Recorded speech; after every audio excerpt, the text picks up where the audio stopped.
I was 67 years old and $55 million richer. The company I had spent my life building was gone, sold off in a blur of contracts and signatures. My family told me they had never been prouder, or so they claimed at the celebration I hosted my house. My wine, my ghosts, Isabella, my daughter-in-law, made her move. She thought I didn't see her hand hover too long over my glass. She thought I was just an old man, soft and blind. She was wrong. I smiled, and in the cheerful chaos of the toast, I swapped her father's glass for mine. Minutes later, he collapsed to the floor. Gasps, screams, confusion. They believed it was a tragic accident. They didn't know it was an audition, and they had just won the part. Before I continue, tell me in the comments where you're watching from, and if you've ever had to defend your dignity against those who should have protected it. Hit like and subscribe, because this story is only beginning. The crystal glasses chimed like brittle lies. From my place near the French doors overlooking the garden, I watched the heart of the party, a swirling constellation of silk dresses and tailored suits. My home, my victory, and yet I felt like an intruder. The air was heavy, stifling a mix of roasted tenderloin and clashing perfumes. For 40 years, this house had smelled of Helen's lemon polish and the sawdust on my boots. Now it reeked of money, my son. Leo held court near the fireplace, his hand resting on the marble mantle I had installed myself in a grueling weekend back in '98. He was retelling the story of Caldwell Logistics' final negotiation. In his version, he was the hero, the man who stared down the private equity wolves. I let him have it. A man who borrows glory is already in debt, and no amount of money can pay it back. And then there was Isabella, gliding through the room in a sapphire dress, smiling like a saint, but hunting like a shark. Her laughter never faltered. Her eyes never stopped scanning. She touched an investor's arm here, leaned into a CEO's joke there. She was building something connections. Leverage. A fortress? I knew that look. I'd seen it in boardrooms. In her world, every kindness was a down payment. Every favor, a debt waiting to be collected. I hadn't sold the company for her, or for Leo, or for this charade. I sold it because I was tired. Tired of the 4A, M, alarmis, the union disputes, the razor-thin margins. And after Helen died 3 years ago, the fight drained out of me. The business was just a machine I kept running out of habit. The 55 million wasn't for me. It was for them, a final gesture, a bridge across the distance that had grown since their mother passed. I thought it might bring us together. Instead, it gave them sharper teeth, a distance paved with Leo's bad investments and Isabella's insatiable hunger for a life she felt she was owed. I thought the money could be a bridge. I was a fool, an old man who still believed you could build things with cash instead of character. I needed a real drink, not the celebratory champagne that tasted like carbonated disappointment. My best scotch, a 25-year-old single malt, was in the study. I excused myself from a conversation about tax shelters and made my way down the hall. The door to the small library was ajar. The lights dimmed. I heard their voices before I saw them, hushed and sharp. Isabella's first. This is our only chance. Leo, we are running out of time and options. After tonight, everything changes. I know. Leo's voice was thin, strained. But what if he says no? What if he puts it all in some trust for the grandkids? He won't. Isabella's voice was cold, certain not after what my father's plan will do to him. He'll be so confused, so vulnerable. He'll be begging you to take control. Just play your part. Be the devoted son. I froze my hand on the study doorknob. It wasn't just greed. It was a plan. A coordinated attack. My own son conspiring to break me, to make me pliable so they could get their hands on the money. The warmth I'd felt from the scotch I was about to pour turned to ice in my veins. I backed away from the library door, my heart a slow, heavy drum against my ribs. I didn't feel rage.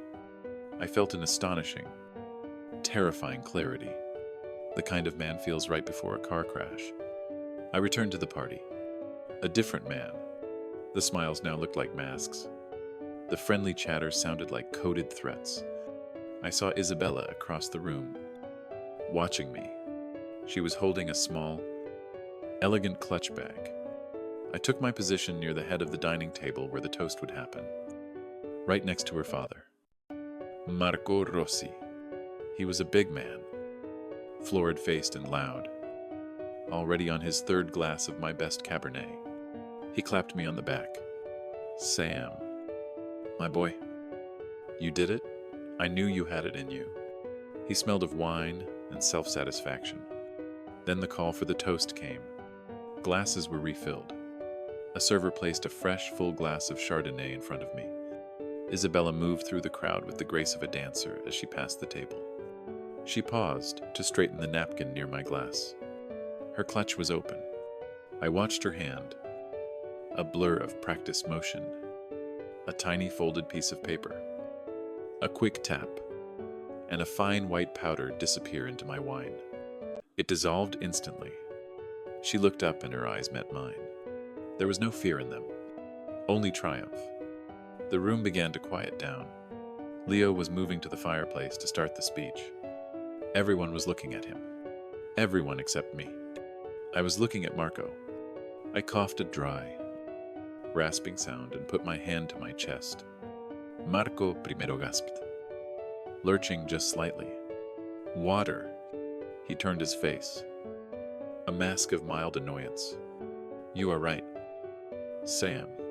He was more concerned about his toast being delayed than my health as he turned to signal the waiter. His arm brushed his own glass.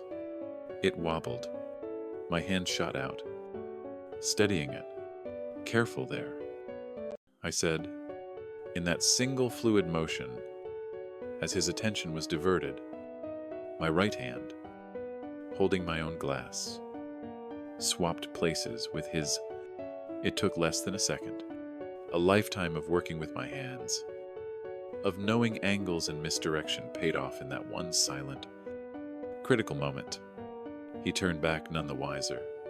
"Thanks," he grunted. Leo raised his glass to my father. "Sam Caldwell," he began, his voice ringing with false emotion. "A man, a vision of grit, and a man who has secured our family's future. To Dad. To Dad." The room echoed. I raised my glass, Marco's glass, to my lips, but didn't drink. I watched over the rim as Marco, beaming with pride for his daughter's successful maneuvering, took a deep, satisfying swallow of his wine. Isabella was watching me. Her smile, a razor blade. It took about 2 minutes. Marco was in the middle of a loud, bragging story when his words began to slur. He paused, a confused look on his face. He put a hand to his forehead, then to his chest. His face, already ruddy, went a startling shade of pale gray. I don't feel," he stammered, his eyes wide with a terror that was not performative at all. He gasped, "Avet?" Rattling sound, and then he collapsed, his large frame hitting the Persian rug with a sickening thud. The room erupted. People screamed. A woman dropped her glass, which shattered on the floor. Leo rushed forward, but I wasn't watching them. I was watching Isabella. Her face was a canvas of pure shock. Her eyes darted from her father's still form on the floor, not with worry, but to me, standing there perfectly fine. Her mouth opened, and a single strangled sound came out. And in her eyes I saw it all. The fury, The confusion, the dawning horror that the wrong man had just fallen. The trap had been sprung, but the prey had just changed places with the hunter. The chaos of the next few minutes was a blur of sharp, disconnected sounds. A woman's scream, the crunch of shattered glass under someone's shoe, Leo's voice tight with a panicky authority I hadn't heard since he was a teenager who'd crashed my car. The paramedics arrived with a professional calm that felt alien in the overheated room. They moved with an efficiency that made the party guests look like clumsy, useless statues. I watched them work on Marco. Their voices a low, steady murmur of medical terms. Vitals. Arrhythmia. Give me a line. I saw Isabella lean over them, her face a mask of frantic concern. A performance so flawless, I almost admired it. She was pointing at me. Her words. A torrent. He was right next to him. My father-in-law. He's been so confused since his wife died. Maybe he gave him the wrong pill. She was already writing the story, laying the track for the lie, right there on the Persian rug next to her father's unconscious body. I let them lead me to a chair. I let someone press a glass of water into my hand. I played the part they had cast me in, the shocked, frail old man. A step behind the action. A liability. It was the most difficult acting job of my life, and the most important. The hospital waiting room was a sterile bag of purgatory. The fluorescent lights hummed with an indifferent buzz, and the air smelled of antiseptic and old coffee. Leo paced the worn linoleum, running a hand through his perfectly styled hair, messing it up in a way that looked artfully distressed. Isabella sat perfectly still, her phone in her hand, not scrolling but holding it like a weapon in standby mode. She was texting her thumbs, moving with a furious, silent precision. She wasn't coordinating care. She was managing a crisis in public relations. Hours crawled by. Finally, a doctor with tired eyes and the weary posture of a man who delivers bad news for a living came through the double doors. "Mr. Rossi is stable," he announced, and a wave of performative relief washed over Leo and Isabella. He had an acute cardiac event. Anarrhythmia. His EKG is still showing some irregularities. He looked at his chart. His blood work is unusual. The levels of his prescribed beta blocker metoprolol are dangerously high. It's as if he took 3 or 4 times his daily dose all at once. Isabella gasped. A perfectly pitched sound of horror. She put a hand to her mouth and turned to me, her eyes wide with manufactured dawning realization. "Oh my God," she whispered, her voice trembling just enough. "Sam, Dad, you sometimes help Marco with his morning pills when he stays over. Don't you? You lay them out for him on the counter." It was a masterstroke of cruelty, an accusation wrapped in a blanket of loving concern. She wasn't asking a question. She was planting a flag. The doctor's gaze shifted to me, a new professional suspicion hardening his features. Leo stopped pacing and stared at me, his face a mess of confusion and dawning horror. I looked at my hands, letting them tremble just a little. I let my voice come out weak, fragmented. I don't know," I said, looking up at them with what I hoped passed for a bewildered helplessness. I get his pillbox out for him sometimes. Everything has been such a blur since Helen passed. I let my voice crack on my wife's name. It wasn't hard. The grief was real. I was just using it as camouflage. The doctor gave me a look of professional pity. "It's all right. Mr. Caldwell. Mistakes happen." But the seed was planted. The narrative was set. Sam Caldwell, the grieving widower. Confused. Unreliable. A man who couldn't be trusted with something as simple as a pillbox. We were allowed to see Marco for a few minutes. He was pale against the white hospital sheets, hooked up to a symphony of beeping machines. He was awake, but groggy. He didn't remember what happened. That was a mercy and a strategic advantage on the silent drive back to my house. The tension in the car was thick enough to breathe. Finally, Leo broke it, his voice heavy with a manufactured sincerity. "Dad," he said, looking at me in the rearview mirror. "Isabella and I were worried about you." I didn't answer. I just stared out the window at the passing city lights. "You're all alone in that big house." It continued. The lines fed to him by the silent woman in the passenger seat. "After what happened tonight, maybe Isabella and I should stay with you for a while. Just for a few weeks. To make sure you're okay to help out." It was the move I had been waiting for. The Trojan horse they thought I would welcome with open arms. Desperate for the company for their care. The trap was closing, but they were the ones walking into it. I let out a long, weary sigh. I don't want to be a burden," I said, the words tasting like ash in my mouth. Isabella finally turned her face, a perfect portrait of compassion. She placed her cool hand on my arm, the touch feeling less like comfort and more like a claim of ownership. "You're not a burden, Sam," she said, her voice like silk. "Your family. It's the least we can do." I nodded slowly, letting my shoulders slump in defeat. "Okay," I whispered, "if you think it's for the best." As we pulled into my driveway, I saw the satisfaction in her eyes.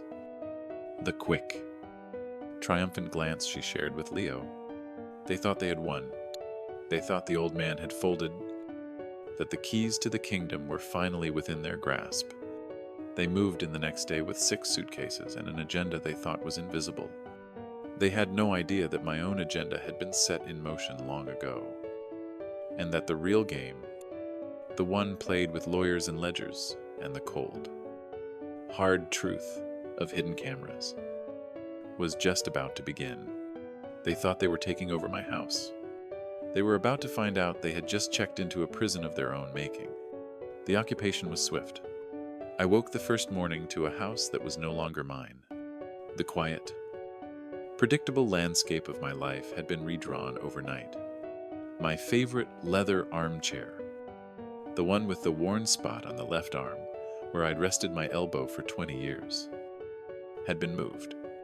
It was no longer angled toward the fireplace, but pushed against the far wall, demoted to the status of extra seating. In its place sat a sleek, uncomfortable-looking gray sofa they must have brought with them. "Doesn't this just open up the room?" Isabella said, breezing past me with 2 mugs of what smelled like steamed kale. She didn't wait for an answer. It wasn't a question. It was a declaration on the mantelpiece.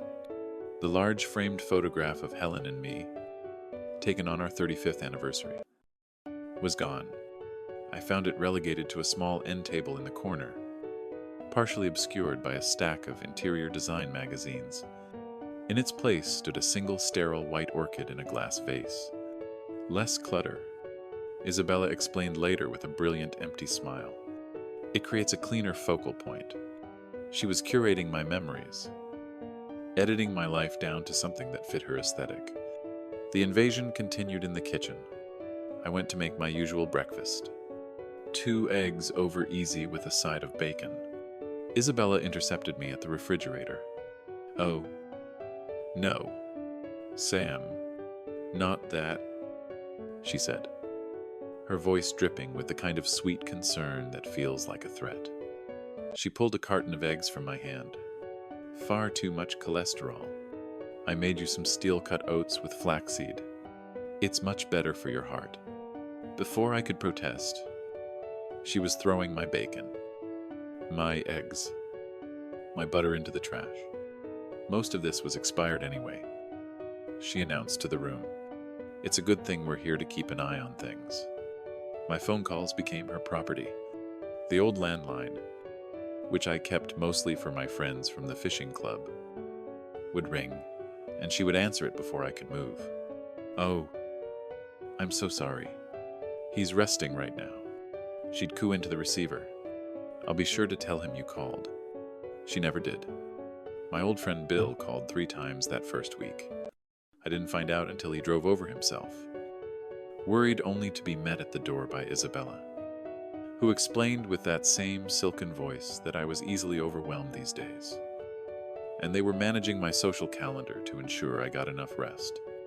It was a slow, methodical isolation, all done under the guise of care. Leo was her willing accomplice. He'd watch her rearrange my life, his face a mixture of guilt and relief. He was a man who had never wanted to be in charge, and he was grateful that his wife was so willing to take the wheel, even if it meant driving over his own father.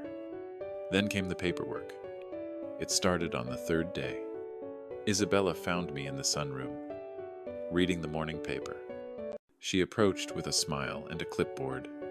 "Sam, just a little thing to make our lives easier," she said, her voice bright. "This is just a mail forwarding authorization.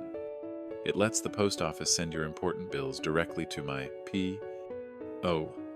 box. That way I can handle paying them for you. And you won't have to worry about a thing." I looked at the form. It seemed simple enough, but it was a transfer of control, a small surrender. I squinted at the fine print. "Oh, dear," I said, patting my pockets. I seemed to have misplaced my reading glasses. "They're not in my shirt." It was a lie. Of course. They were in my jacket, hanging in the closet. "I'll have to look for them later." She accepted it with a tight smile. "Of course. Let me know when you find them." 2 days later, Leo approached me. He had been coached. I could see it in the way he held his shoulders, the way he avoided my eyes. "Dad," he said, holding out a different document. Isabella and I were thinking, "This is just a limited power of attorney. See," he pointed. "It's only for managing your utilities and paying your property taxes online. It would make things so much easier for us. While we're helping out, you wouldn't have to deal with any of it." I took the paper and held it in my hands. The weight of it was immense. This was a bigger step, a via surrender. I let my gaze drift to the photo of Helen on the side table. "You know, son," I said, my voice soft with a grief that was both real and a useful shield. "Your mother. She always had David Chen look over anything with a signature line. Always. She'd say, 'Sam, our hands are for building. Let the lawyers handle the paper. It's just a habit.' I suppose." I looked back at him. "Let me send a copy to David first, just to be safe for Helen." He couldn't argue with that. To argue would be to disrespect his mother's memory. A line. Even he wasn't willing to cross in front of me. "Sure, Dad," he said, his relief palpable. "Whatever makes you comfortable." I could see the frustration simmering behind Isabella's calm facade. Her timeline was being disrupted. Her smile was a little tighter each day. The old man was proving more stubborn than she'd anticipated. I'd overhear her on the phone with her mother, her voice a low, frustrated hiss. "He's dragging his feet. Everything is a process with him. So sentimental." I continued my performance. The slightly forgetful, slightly frail man leaning on the memory of his wife. Every time she presented a new form, a medical release, a bank account authorization, I had a new excuse. "My hand is too stiff to sign today. David is on vacation this week. I need to find the old files to compare." Each delay was a small victory, a quiet act of defiance. They thought they were managing me, but I was managing them, letting them reveal their intentions, their impatience, their greed. And all the while, the cameras in the walls, the tiny unseen eyes were recording every signature they tried to force, every lie they told, building a record of their care that would look very different in a court of law. One evening, I heard Isabella talking to Leo in the hallway. Her voice too low for me to be meant to hear it, but just loud enough for me to catch. "He's being deliberately difficult." She seethed. "If he won't sign Leo, we'll have to find another way to prove he needs our help." The threat hung in the air, a promise of the next front in their quiet war. And I knew with a cold certainty that the game was about to escalate. On Thursday morning, Isabella was in rare form, a symphony of performative care. She had laid out my clothes for me, a pair of pleated khaki pants I hadn't worn in a decade, and a polo shirt, the color of a faded swimming pool, for your doctor's appointment. "Sam," she announced, placing my pillbox next to my car keys on the hall table. "Don't forget to have them give you a printout of your vitals. It's important we have a baseline." She wanted a paper trail of my decline.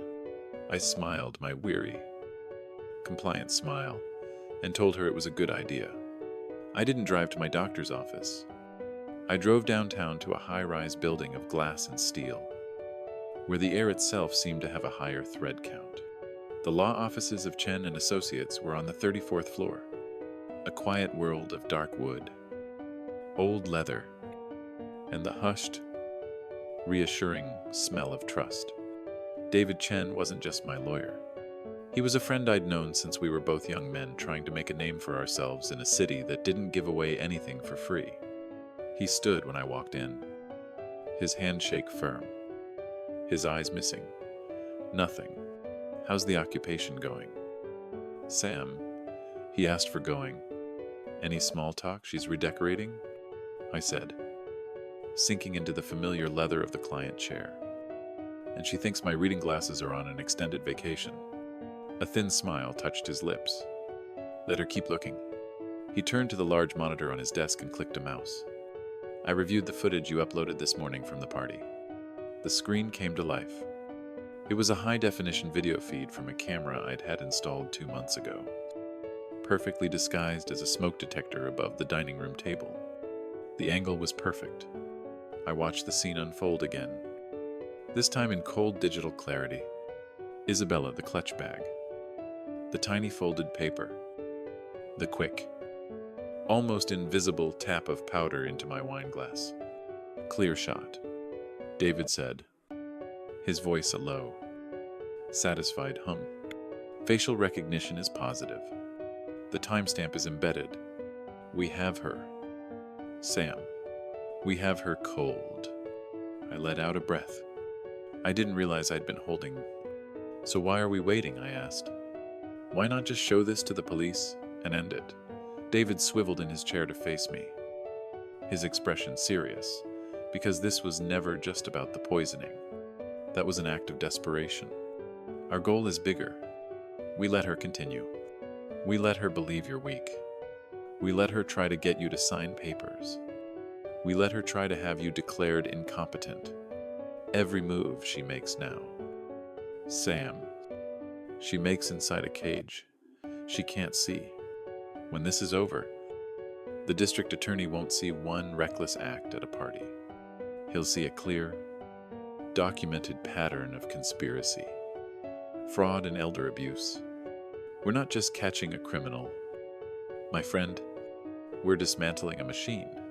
I looked at the screen, at the frozen image of my daughter-in-law, in the act of trying to destroy me. And I finally understood. My patience wasn't weakness. It was a weapon. Every day, I endured her condescension. Every form I refused to sign.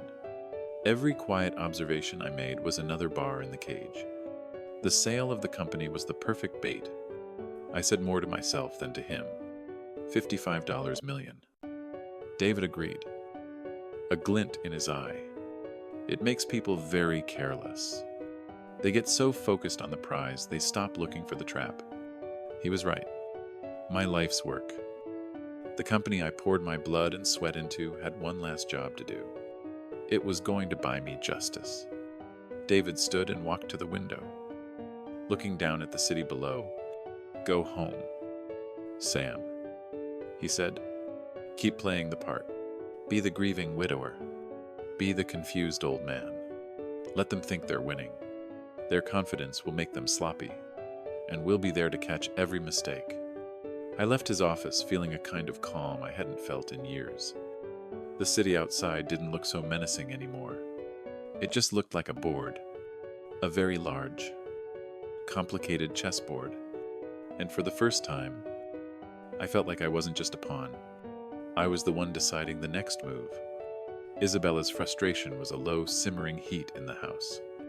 My polite refusals, my misplaced glasses, my insistence on waiting for David's approval, they were grit in the gears of her well-oiled machine.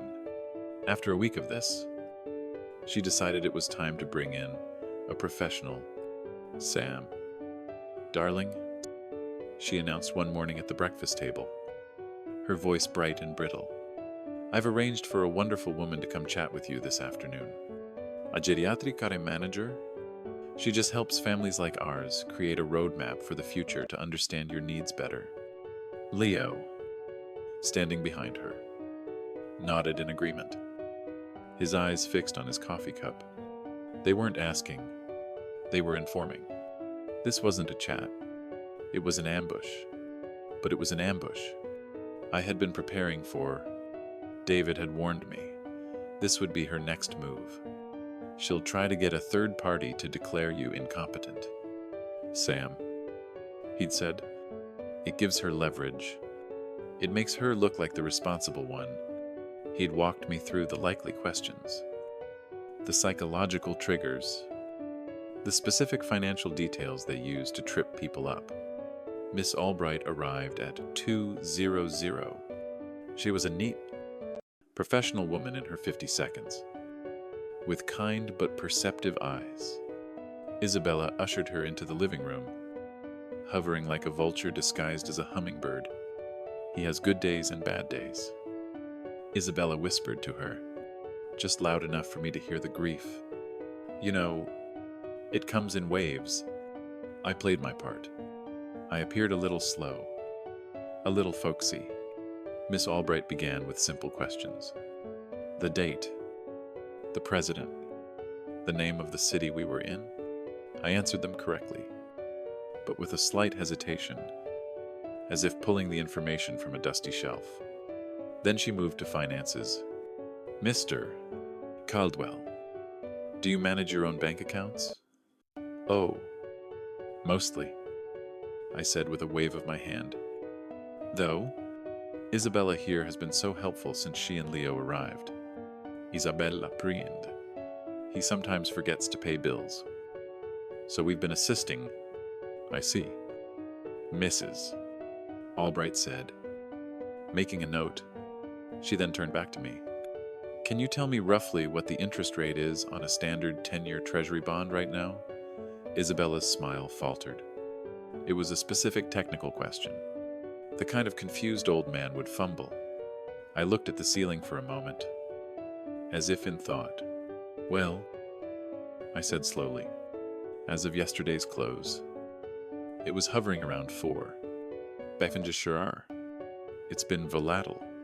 I moved a portion of Helen's old portfolio into a series of shorter-term CDs last month to hedge against it. The return is lower, but the principal is protected. David Chen. Milavier. Agreed. It was the most prudent course of action. The room went silent.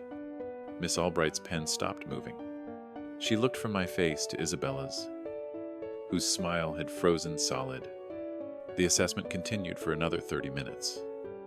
But the battle was already over. I answered every question with the same quiet, detailed precision. I recalled the exact date of my last property tax payment, explained the copay structure of my Medicare Part D plan, and even named the plumber who had fixed a leaky pipe in 2018. Finally, Miss Albright closed her notebook. She turned to Isabella, her professional expression unwavering. Mrs. Caldwell, she said, her voice clear and firm. Your father-in-law is one of the most cognitively sound and financially astute individuals I have had the pleasure of assessing.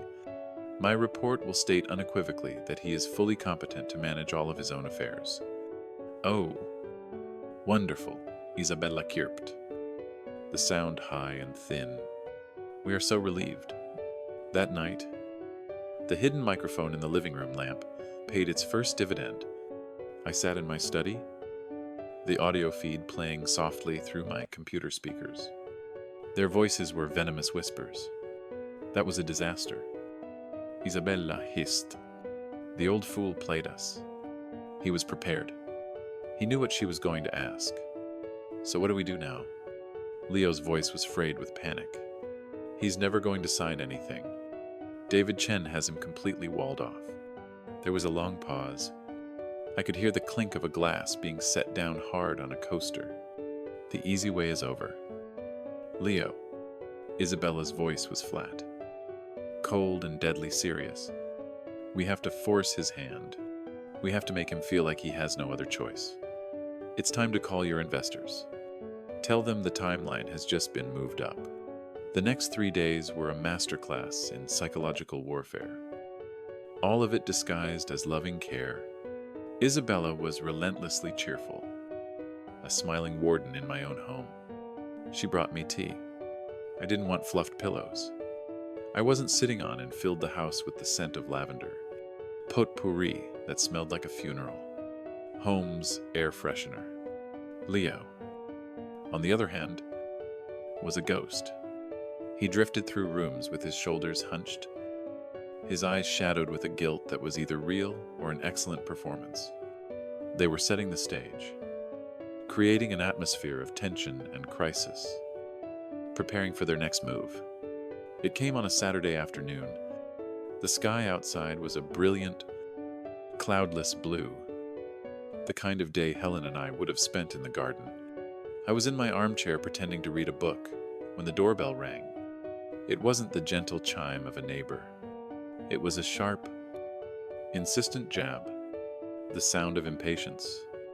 Isabella, who had been arranging flowers on the mantel, went still. Leo looked up from his laptop, his face pale. "Are you expecting someone?" Isabella asked, her voice a little too high. I shook my head, playing my part. No, not at all. She went to the door and opened it a few inches. 2 men stood on my porch. They were large, dressed in dark suits that were a little too tight in the shoulders, a little too shiny in the sun. They didn't look like they belonged in our quiet suburban neighborhood. One was broad and silent, with a shaved head and a neck as thick as a fence post. The other was smaller, leaner, with a predatory smile that didn't touch his cold. Empty eyes. "We're here to see Leo Caldwell," the smaller man said, his voice smooth and low. Isabella feigned surprise. "I'm sorry. Who's asking?" The man's smile widened. "Tell him his investors are here. Mr. Slate and Mr. Jones. We have an appointment." She let them in, her movements stiff with practiced fear. Leo shot up from his chair as they entered the living room. The silent one. Jones stood by the door, his arms crossed, blocking the exit. Slate walked to the center of the rug and looked around, his gaze lingering on the expensive art on the walls, on the grand piano in the corner. "Leo," Slate said, his voice dangerously soft. "We had an arrangement. To a significant capital investment. You made us some promises?" Leo was trembling now, a fine tremor running through his hands. I know. Mr. Slate. The deal. It just needs a little more time. The market shifted. The market didn't shift. Leo. Slate. Cut him off. Your competence did. Returns have not materialized. Our patience has... We're here to discuss collateral. This was it. The performance. And I had to admit they were convincing. I stayed in my armchair, letting my book fall into my lap, my face a mask of bewildered fear. My heart was a slow, steady drum. I saw the cheap polyester blend of their suits, the scuff marks on their rented-looking shoes. I saw the way the silent one kept glancing at the street. A telltale sign of an actor who is more concerned with his getaway car than the scene he's in. The hidden camera in the bookshelf was capturing it all in beautiful, damning clarity. Isabella stepped forward, placing a protective hand on Leo's arm. "Please," she said, her voice shaking. "Not here. My father-in-law, he's not well. He doesn't understand these things." Slate's cold eyes swiveled to me. He took a slow step closer, and I made myself shrink back into the cushions of my chair. "Oh, I think you'll understand this," he said. "Your son made us promises. Mr. Caldwell promises based on his future prospects." His eyes swept the room again. "A clear reference to my wealth. We hear you've recently come into a significant sum, 55 million. I believe the paper said, in our world, that doesn't just make you a proud father. It makes you a guarantor. This has become a family debt." I looked at Leo, widening my eyes, letting my mouth fall open slightly. "Leo," I whispered, my voice a dry, reedy sound. "What have you done?" He couldn't meet my eyes. He just stared at the floor. "Dad, I'm so sorry," he mumbled. "I thought the deal was solid. I was trying to make something of myself. It was perfect. The broken son, the terrified wife, the menacing investors. All that was missing was the frail old man reaching for his checkbook to save the day. We need a payment plan." "Mr. Caldwell," Slate said, his voice hardening a concrete one. "By the end of the week, or we begin the process of asset seizure, your son here can sign over the necessary authority to his accounts." Or he paused, letting his gaze rest on me. "You can." He let the threat hang in the air for a long, heavy moment. Then he and his silent partner turned and walked out of the house as smoothly as they had entered. The moment the door clicked shut, Isabella rushed to my side, collapsing onto the ottoman at my feet. She took my hand, her own trembling for effect. "Sam. Oh, Sam. What are we going to do?" she cried, tears welling in her eyes. "You have to help him. You have to sign the papers and give Leo control. It's the only way to protect him." I looked down at her, at my son, who was still frozen by the fireplace, at the empty space where the cheap actors had stood. And I felt nothing but a cold, surgical calm. They thought they had me cornered. They thought they had finally found the key to unlock my fortune. They had no idea. They had just handed me the final piece of evidence. I needed to lock them away for good.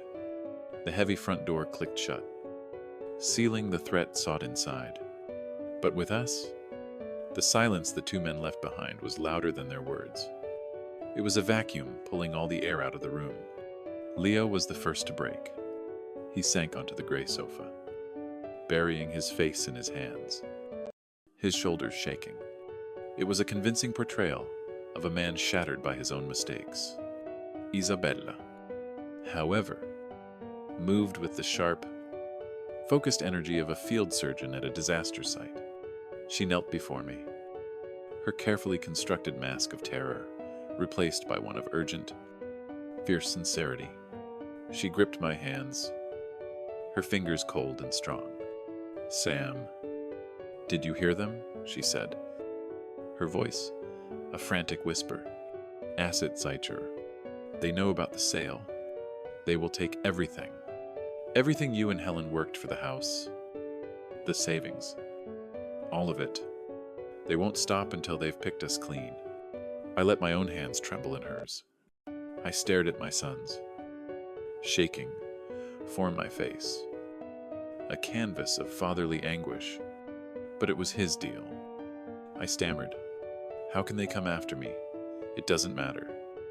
She insisted, her eyes boring into mine. They see the 55 million as one big pot. They'll tie it all up in court for years. They will bleed us dry with legal fees. Unless we protect it. Unless we move faster than they do. I was a fish on a line, and she was expertly reeling me in.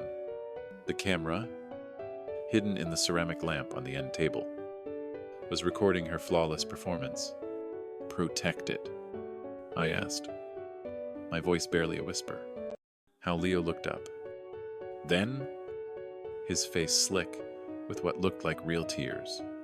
Dad, they'll ruin us. They'll ruin you. He choked out. I'm so sorry.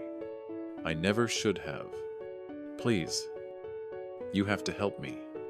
You have to let me fix this. This was their closing argument. The pincer movement of his emotional collapse and her cold, clear-eyed logic. Isabella rose and went to the heavy oak sideboard, pulling out a thick, leather-bound binder. She placed it on the coffee table in front of me with a soft, definitive thud. Our lawyer prepared this, she said, her voice dropping to a confidential, reassuring tone. It's the only way. Sam, it's a full, durable power of attorney. She opened the binder.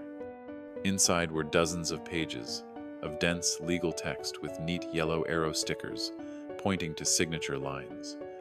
If you sign this, you grant Leo the legal authority to act on your behalf.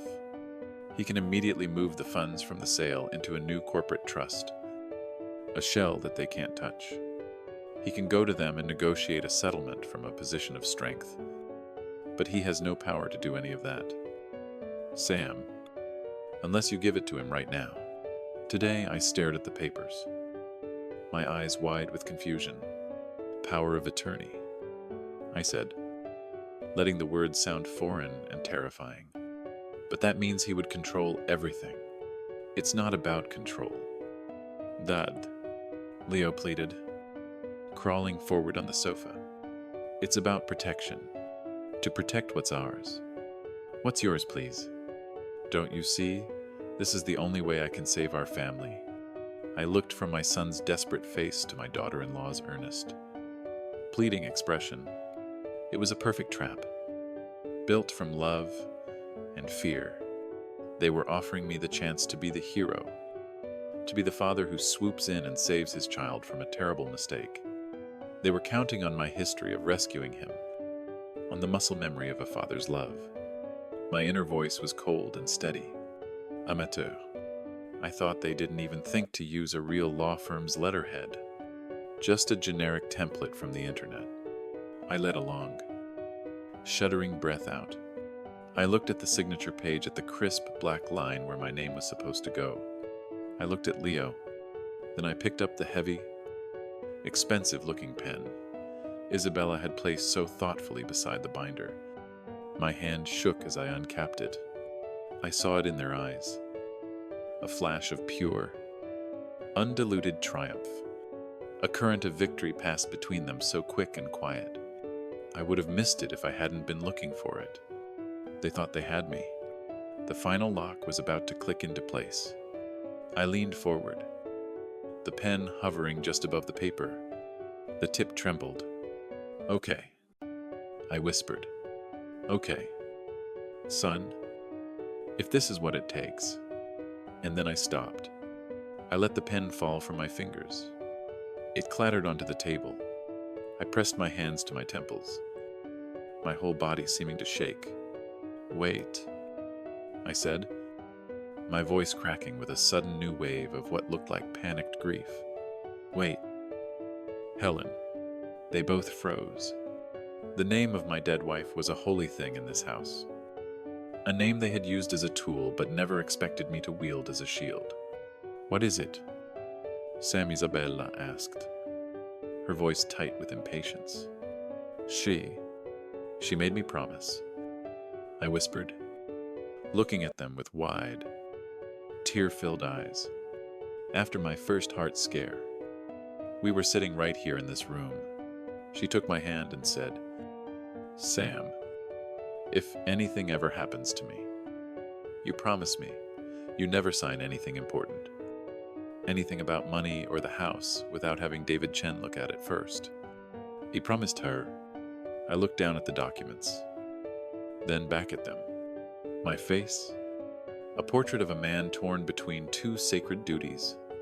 I can't, I said, my voice breaking. I can't break a promise to her. Not to Helen. Just let me call David. Let me ask him for her. The air in the room went still. They were trapped. To argue against my promise to my dying wife would be to reveal their monstrousness. To deny me a call to my lawyer would be an admission of deceit. Leo broke first, his panic overriding Isabella's strategy. Fine, he snapped, his voice high and strained. Call him? Call him right now. But he'd better tell you to sign Dad. Because you heard them. We are out of time. My hand was steady as I picked up my phone. The weight of it felt different now. Not a lifeline, but a tool. Isabella and Leo watched me, their faces a mixture of suspicion and impatience. The air in the living room was thick with their expectations. So thick I could almost taste the metallic tang of their greed. What are you doing? Isabella demanded, her voice sharp. We don't have time for this. Sam, you need to sign those papers. I ignored her. I looked at my son, at the panic swimming in his eyes, and I felt a pang of something ancient and sad, a father's grief for a son who had lost his way.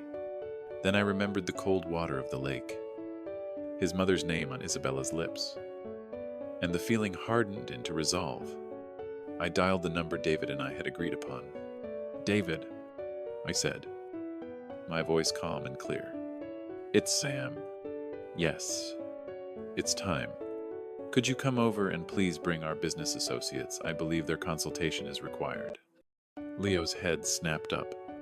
Business associates? What are you talking about? Dad, who did you call me? Just a formality. Son, I said, meeting his gaze. Something Helen would have insisted on. I gave the phone a final, decisive tap and placed it face down on the table. Then I waited. The 5 minutes that followed were the longest of their lives. For me, it was the final, satisfying breath before a dive. Leo passet. Isabella stood by the window, her arms crossed, her perfect posture screaming with tension. The doorbell rang, not the sharp jab of their hired actors, but a calm, polite chime. I'll get it, Leo said, practically lunging for the door, desperate to control something, anything. He opened it to find David Chen standing on the porch, his face serene, his hands clasped behind his back. But he wasn't alone. Standing on either side of him were the two men from the day before, Mr. Slate and Mr. Jones, the investors. Isabella's breath hitched. A flicker of pure fury crossed her face before she could mask it. What is the meaning of this? She hissed. What are they doing here? David stepped inside, followed by the two men who closed the door behind them with a soft final click. And in that moment I changed. I stood up from my armchair, not like a frail old man, but like the man who had built a logistics empire from nothing. The tremble left my voice. My shoulders straightened. A lifetime of quiet observation had finally found its purpose. They're here because I hired them, I said, my voice resonating in the sudden dead silence of the room. Isabella stared at me, her mouth slightly agape. They're not investors. I continued, letting each word land like a carefully placed stone.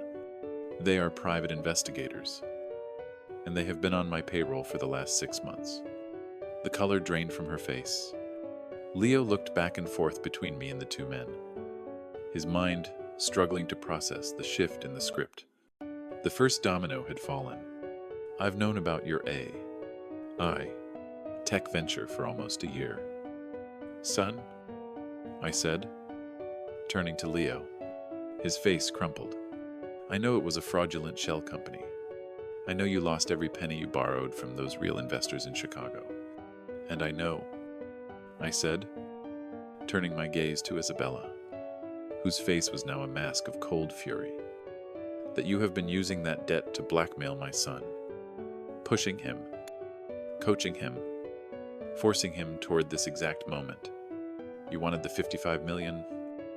I said to her, you smelled it like blood in the water. You and your father cooked up a plan to have me declared incompetent after a convenient medical episode, so you could seize control of the party, the toast. It was all a stage. She tried to find her voice to regain control. This is insane. She sputtered. You're the one who's confused. You tried to poison my father. No, I said, my voice dropping, becoming as cold and clear as ice. You did, and you just couldn't stand the thought that all your careful planning resulted in poisoning the wrong man. I then looked at both of them, two predators caught in a trap they didn't even know existed. And as for the money, the reason I've been so patient with this little performance of yours, I let the pause stretch, savoring the dawning horror in their eyes. The thing is, Isabella, there is no $55 million pot of gold. Not for you. I saw the confusion war with disbelief on her face the moment the sale of Caldwell Logistics was finalized. I explained, gesturing toward my lawyer. David here executed my instructions. Every last cent. Minus a modest living stipend for myself. Was transferred into a series of irrevocable charitable trusts. They are named after my late wife. The Helen Caldwell Foundation for the Arts. The Helen Caldwell Children's Literacy Fund. I let the names settle in the air. A monument to a woman whose memory they had tried to weaponize. The money is untouchable by you, by Leo, even by me. It will spend the next century funding scholarships and building libraries. There is nothing for you to steal. If I had struck her, the effect could not have been more profound.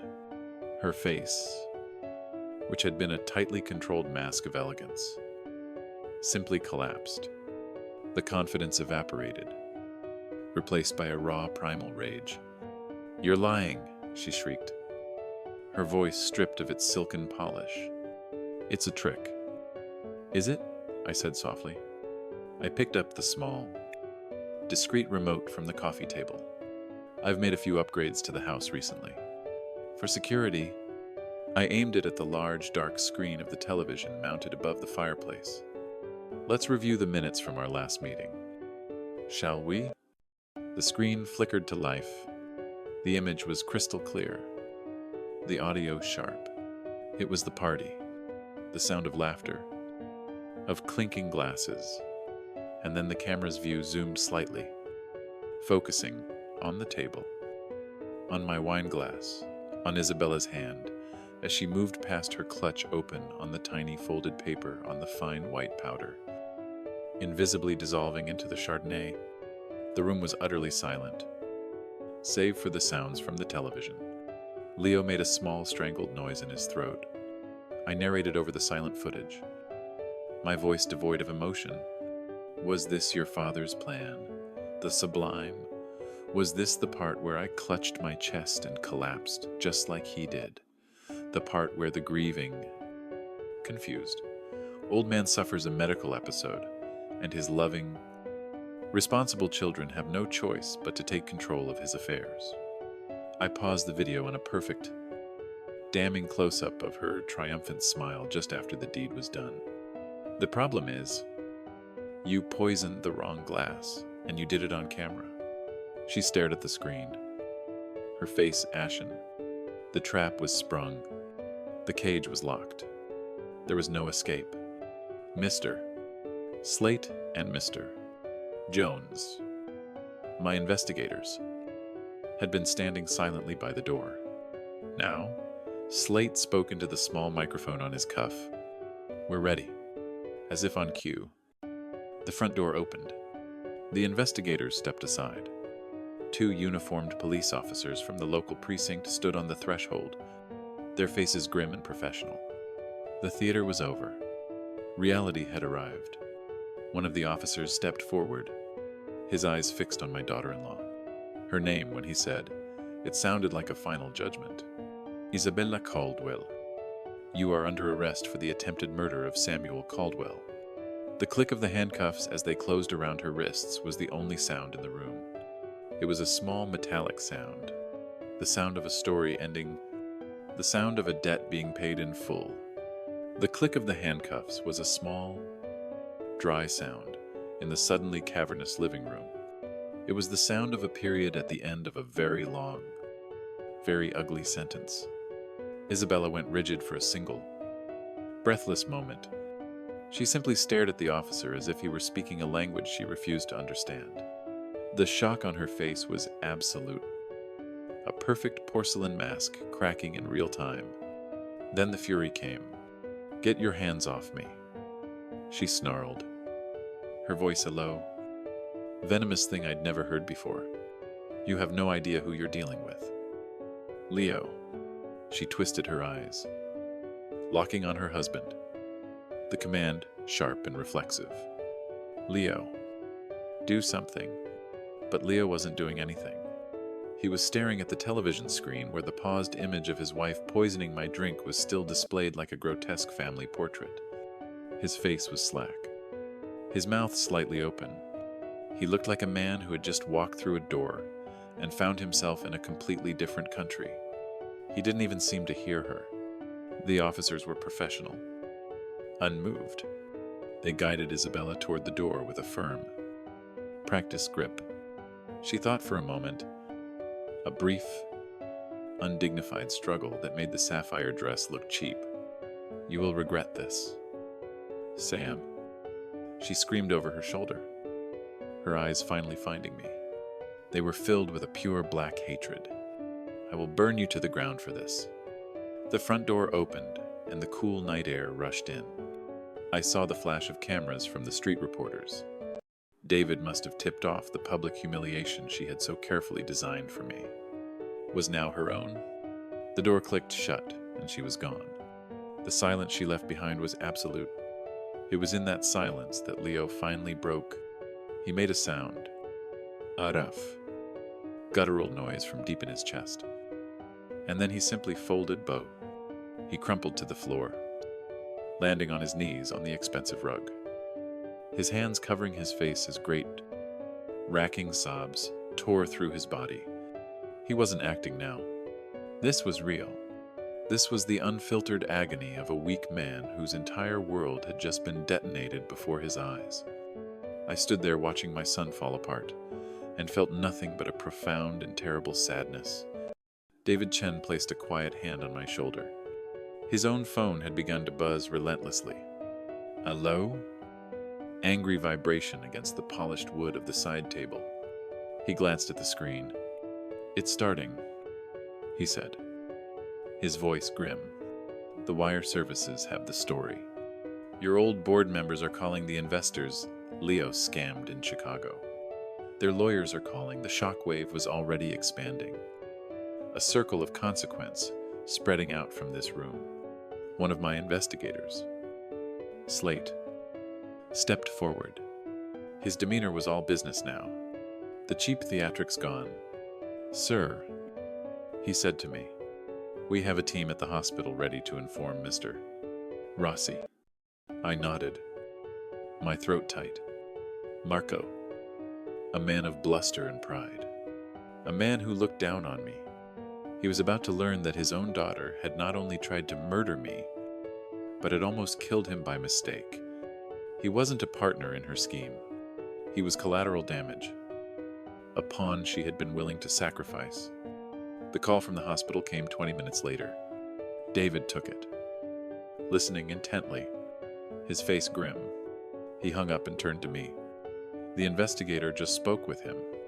They showed him a portion of the video. David paused, choosing his words carefully. He's not taking it well, but he's talking.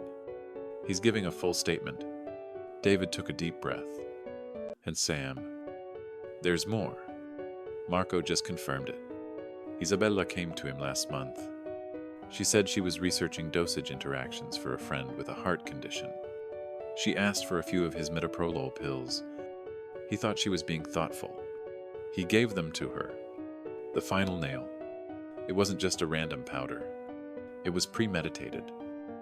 Sourced from her own father. A final, sickening act of betrayal that sealed her fate. I walked to the French doors and looked out into the darkness. The party lights were still twinkling in the garden, casting a festive, mocking glow on the empty chairs. The whole world had changed in the space of an hour. My son was a broken man kneeling in my living room. My daughter-in-law was in the back of a police car, her name a brand of poison. And I was left standing in the wreckage. David's voice was quiet beside me. You did the right thing. Sam. Did I asked. My voice hoarse. I looked at the reflection of the room in the dark glass. It looked like a battlefield. After the fighting was over, there were no winners here. There were only survivors. And in that moment, I realized the cost of this victory was a part of my own heart. The part that had stubbornly, foolishly believed that the boy I had raised was still in there somewhere. Today, I had been forced to accept that he was gone for good. The weeks following Isabella's arrest were a quiet, brutal avalanche for my son.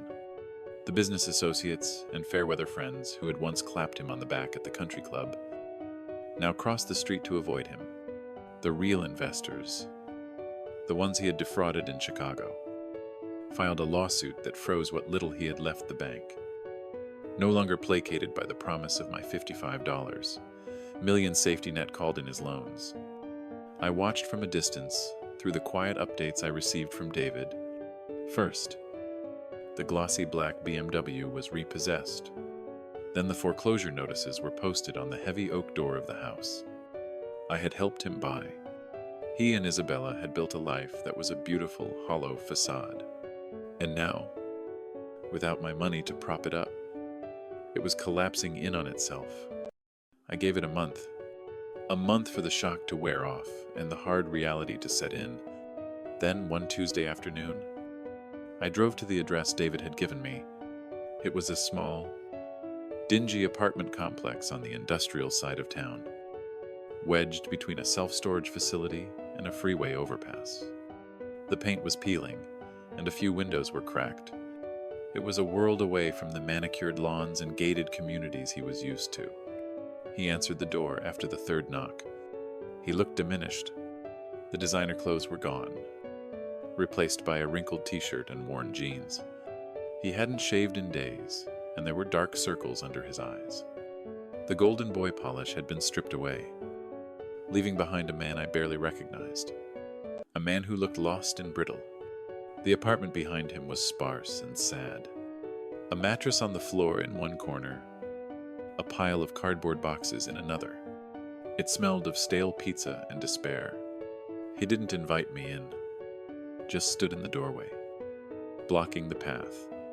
I held up a small paper bag of groceries I'd brought: good coffee, fresh bread, a block of cheese. Simple things, real things. Thought you might need this, I said. He stared at the bag for a long moment before taking it, his fingers brushing mine. He didn't say thank you. He just looked at me, his eyes filled with a toxic mixture of resentment and a desperate, childlike plea. Finally, he found his voice. Why? He asked, the word cracking. Why did you do it? Dad, you could have just paid them. You could have fixed it. You had the money. Why did you let it all burn down? It was the question of a man who still believed that my life's purpose was to be his personal firefighter, to exist solely to extinguish the blazes. He started. I looked at him, my own son, standing in the ruins of a life he hadn't built. And for the first time, I didn't feel the urge to rescue him. I felt the grim necessity of the truth. Pay them. With what, Leroy? It's quiet but unyielding. with the money your wife tried to kill me for. I spent your entire life paying for things. Your tuition, your cars, your business ideas, your mistakes. I built a soft landing for you at every turn. And what did it create? It created a man who stood by silently while his wife plotted to destroy his own father. It created a man who crumbled the second the safety net was gone. He flinched, but I wasn't finished. I had to let you hit the bottom. Son, the bottom you built for yourself, brick by brick. Because that's the only place you can find a solid foundation. That's the only way you might learn how to build something real. Something that's actually yours. He just stared at me, the fight draining out of him, leaving only a hollow emptiness. He had no more arguments. No, more borrowed confidence. I reached into my jacket pocket, but it wasn't my wallet I pulled out. It was a single crisp business card. I held it out to him. "This isn't money," I said, placing it on the rickety table by the door. "It's a map. Her name is Maria Sanchez. She's a career counselor. She doesn't work with CEOs or venture capitalists. She helps people who have lost their way figure out what their hands are good for. Besides holding out for a handout," he looked at the card as if it were a foreign object. "When you're ready to actually work," I said, my voice softening just a fraction, "when you are ready to build something that doesn't require my signature, you call her." I turned and walked away without another word. I didn't look back. As I reached my car, I could feel his eyes on me, watching from the doorway of his new, smaller life. He had a choice. Now he could stay there, drowning in his resentment. Or he could pick up that card and start the long, hard climb out of the hole he was in.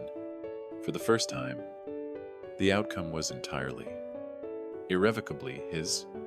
6 months passed. The seasons turned, and with them, Sam, the landscape of all our lives. The world moves on, whether you're ready for it or not. I learned that the hard way after Helen died, and I was learning it again now. But this time, the lesson felt less like a punishment and more like a quiet truth. I spent most of my days on a small boat in the middle of a quiet lake, a few hours north of the city. I'd bought a little cabin there, a simple place with a porch that faced the water, and a fireplace that drew well. The $55 million Helen's money, as I now thought of it, was at work. David sent me the quarterly reports from the charitable trusts. The Helen Caldwell Foundation for the Arts had fully funded a youth music program in an underserved school district. The Children's Literacy Fund had just broken ground on a new wing for the public library. The money, which had been the source of so much poison, was finally being used as an antidote. That felt more real than any number in a ledger. The legal process for Isabella was a slow, grinding machine that I no longer tracked daily. David handled it, sending me brief professional updates. Depositions, motions, continuances. Her name was a ghost in a world of paperwork, a world that felt 1,000 miles away from the gentle rocking of my boat and the call of the loons across the water. I heard about Leo in fragments. David told me he had taken the job with the career counselors, helped something in a logistics warehouse. Honest work. The hours were long. The pay was a fraction of what he used to spend on a single dinner, but it was his. I didn't call him. The old impulse to check on him to fix things was still there, a faint echo in my bones. But I had made a promise to myself to let him stand or fall on his own. One afternoon, while I was cleaning a small vase I'd caught, a letter arrived from the local post office. The envelope was plain, my name and address written in a familiar but hesitant hand. It was from Leo. I carried it out to the dock and sat there for a long time, the letter unopened in my hand, watching the sun dip below the pine trees. I wasn't sure I was ready to read it. I was afraid of what I might find inside a request, an accusation, a blame-filled rant. Finally, I slid my finger under the flap and pulled out a single sheet of cheap notebook paper. It wasn't long. There were no grand apologies, no dramatic declarations. It was something quieter and far more powerful. "Dead," it began. "The foreman at the warehouse says, 'I'm learning.' He says my hands are slow, but my back is strong. The pay isn't much, but it's enough. I paid my rent on Friday. All of it. It was the first time in more than a decade I did that without a loan or a lie. The electricity bill is due next week. I have the money for it, set aside in an envelope. I'm eating a lot of rice and beans. But it's food I paid for. It tastes different." I had to stop reading for a moment, my throat thick. I looked out at the water at the last rays of sunlight, painting the surface in strokes of gold and orange. I read the final lines. I know I have a long way to go. I know I can't undo what I did, what I let happen. I'm not asking for anything. I just wanted you to know that I'm trying. There was a postscript at the very bottom, a single sentence that hit me with the force of a physical blow. "I hope that one day I can treat you to a meal." I folded the letter and slid it back into the envelope, my hands trembling slightly. I held it to my chest and leaned back against the warm wood of the dock. The tears I hadn't allowed myself to shed in months finally came, not tears of grief, but of a strange, painful, and profound release. And in that quiet moment, with the water lapping gently against the pilings and the first stars beginning to appear in the twilight sky, I understood true wealth was never the $55 million. It was this: the quiet of an autumn evening, the freedom to protect what was right, the profound peace that comes from living a life of dignity. I had won not by destroying them, but by stripping away their illusions and forcing them, finally, after all these years, to face the truth of who they really were. And in the process, in the long, painful silence, I had found my way back to myself. I picked up my fishing rod, reeled in the line, and felt the simple, satisfying weight of it in my hand. The war was over. It was time to just be a man on a boat, on a quiet lake, waiting to see what tomorrow's tide would bring. This story teaches that respect within a family must be earned, not assumed. True strength isn't about endless patience, but about setting firm boundaries when kindness is treated as weakness. Taking decisive action to protect your dignity is the only way to reclaim peace and teach necessary lessons. Share your thoughts on the father's final decision in the comments below. If you enjoyed this story of justice and reclaimed dignity, please like this video and subscribe to our channel for more.